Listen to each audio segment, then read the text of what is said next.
This program is brought to you by UCKG. It's happening in every neighborhood. Open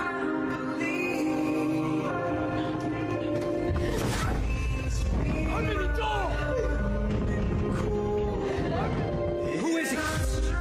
Huh? This is why you really want to leave me. No, I didn't. Down every street. Sickness, addiction, and violence has been turning countless homes into crime scenes.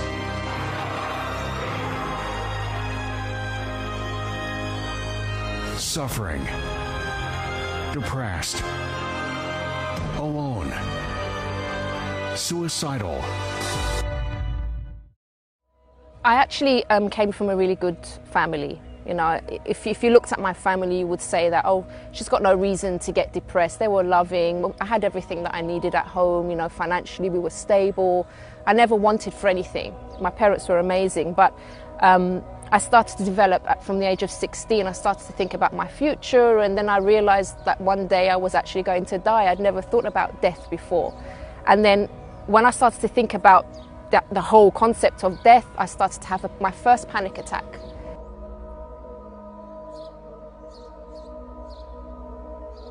It started in my stomach, and then I started shaking and then screaming. It was horrible. I felt like I was going to die.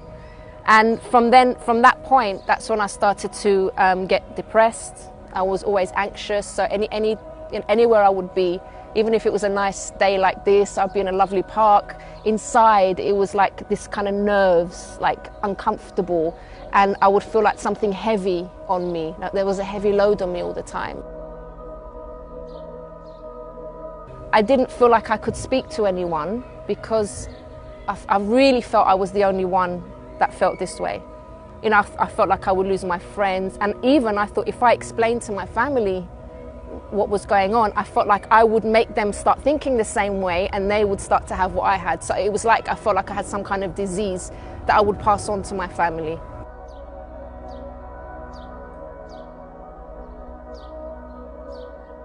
When I did eventually tell my parents, I started to make them suffer because they didn't know what to do with me.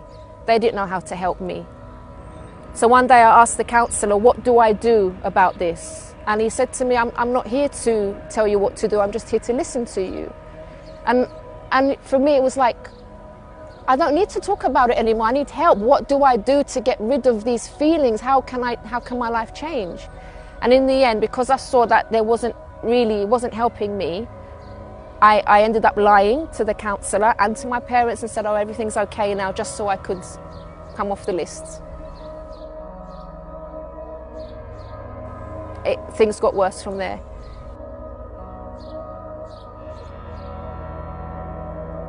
The relationship with my father broke down completely because I started to become quite rebellious at home, and I would just start going out and disrespect him. I didn't even think to do any research or anything, because I'd been to the doctor hadn't helped me, and actually my dad had also first of all taken me to the Greek Orthodox Church to speak to the priest. So that was the priest, the counsellor, the doctor couldn't help, my parents couldn't help, my boyfriend couldn't help, the few friends that I did tell couldn't help. On the way back from work I would go past this building. And I would be on the bus and I would see lots of people inside, and it was packed. It was always packed. I remember the windows steamed up because there were so many people in there. And there was a sign that said, does it pay to pray? And then one night I had probably one of the worst panic attacks that I ever had. It was really, really bad. I was still shaking the whole day. Next day I went to work, I was shaking. I remember that walking in,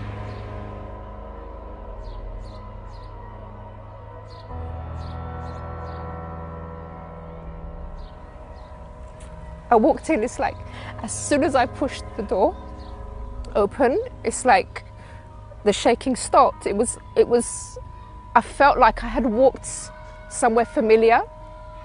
though it was the very first time that I'd walked in to this place, but it felt safe, it felt familiar, it felt like home.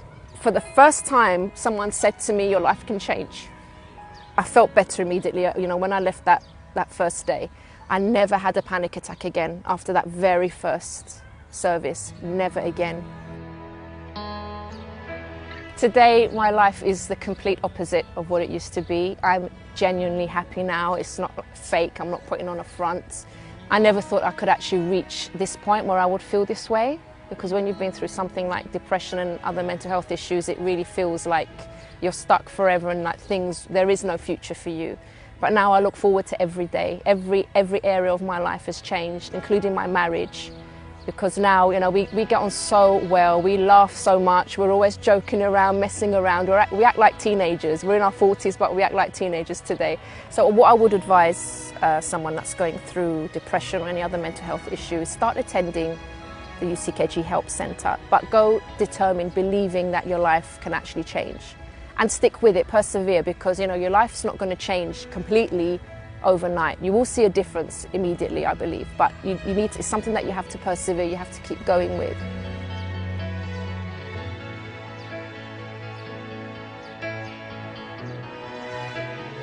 Some people might think, is there a cure? Well, yes, there is a cure. There is. And until the day I die, I will be speaking this message to people, because I don't want anyone to feel the way that I used to feel. A very good evening to everyone. Welcome to our program Problems and Solutions. The time of miracles didn't finish. God is the same of yesterday, today and forever. And you saw already this testimony of this person that overcame her problem. She was going through so many hard moments. She was suffering with depression. Chris, you saw her story right now of Chris. And you saw how her life was and how her life is today. And she used her past today to help people, even to tell other people that there is a way out of their problems. My dear friend, can you imagine your life being transformed in such a way that tomorrow you can be here in this program to give your testimony? Perhaps you look to yourself right now and you say, this is impossible because my problem is there for so long. I'm telling you that is not impossible. God made you to watch us in this moment, not because to make you to become distracted, for you to forget a little bit about your problems, but He made you to watch us for you to know that there is a way out for you. You want help? Are you in need of help right now? Are you suffering? You don't have nobody to talk to. Perhaps your day was so bad. Give us a call right now. You have a WhatsApp number. Either you can call us on our mobile or you can call us on our WhatsApp number. Send us a text. Or even you can call us on 08-612-1255. That is our line number. And we're going to have the pleasure to talk to you right now, to help you, to pray for you. And more than that, to give you the way out of your problems. Let's continue to see what God has been doing in people's lives.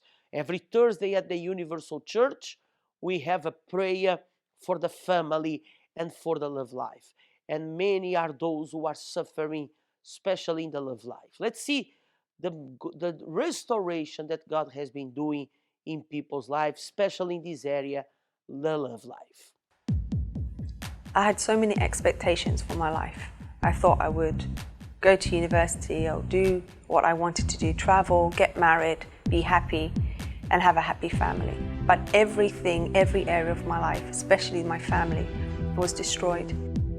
And I got to the point that it was just me, and I was, in a sense, left holding the baby. The relationship completely broke down. That's when I hit rock bottom. The realization of knowing that I was by myself, I hadn't achieved any of the things that I'd set out to do, and I was now going to bring a child up into the world.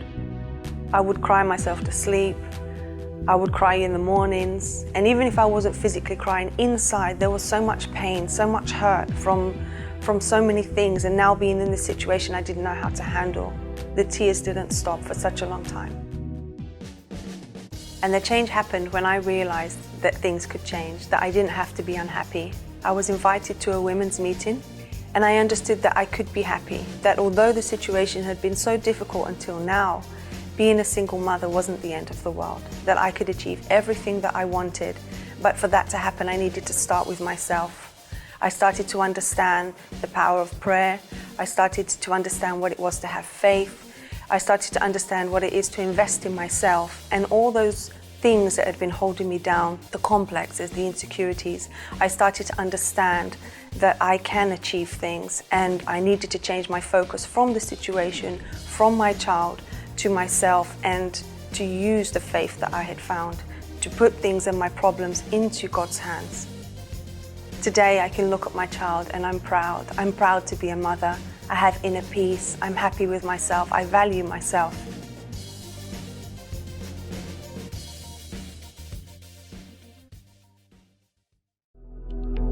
My journey started in my parents' house. I used to see my parents having constant arguments, daily arguments.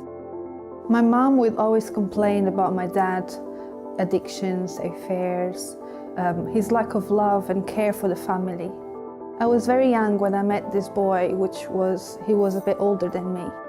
He was involved with gangs, and this took me to be involved with gangs as well. Drug addicts, toxicodependents, dependents, people involved with prostitution. My involvement was so much that I got myself addicted with cigarettes and alcohol.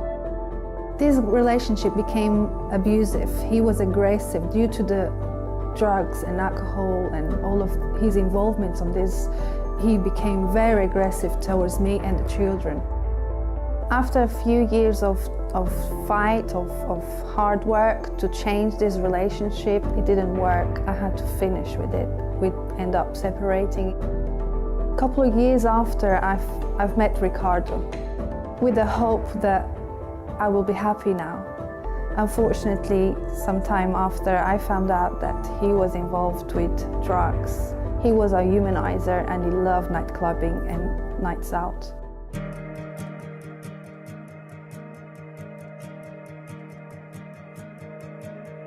When we came to the church, we received advice, help to transform, to change our relationship. I was encouraged to fight for it. That's when I realized as well that I had to change myself, the attitude, the luggage that I was carrying from my past, the low self-esteem that I had within me. I had to remove it and trust and believe again that it was possible to be happy. And this was what helped me to actually accept the transformation, accept the fight.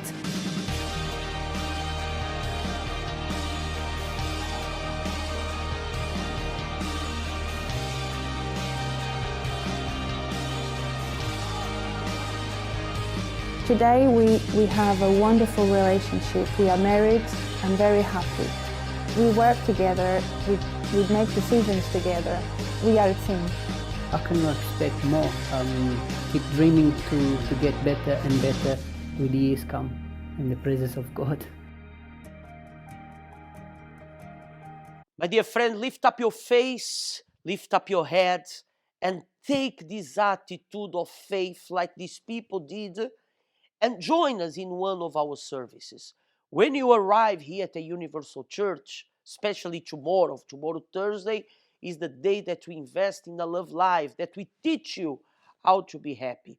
When you come, we're not going just to pray for you, but we're going to give you an advice how you can be happy through the Word of God. Our advices are not from our mind, are not from our understanding. Our advice is based on the Word of God, because the Word of God is the word that changed people's lives. And the proof was the testimonies that you saw just now.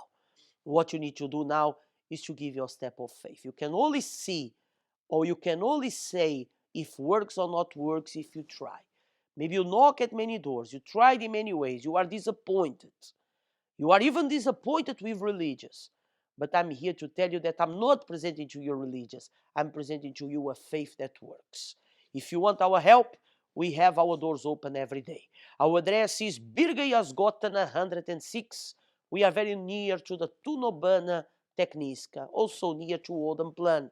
Tomorrow, 7 p.m., we have the Therapy of Love.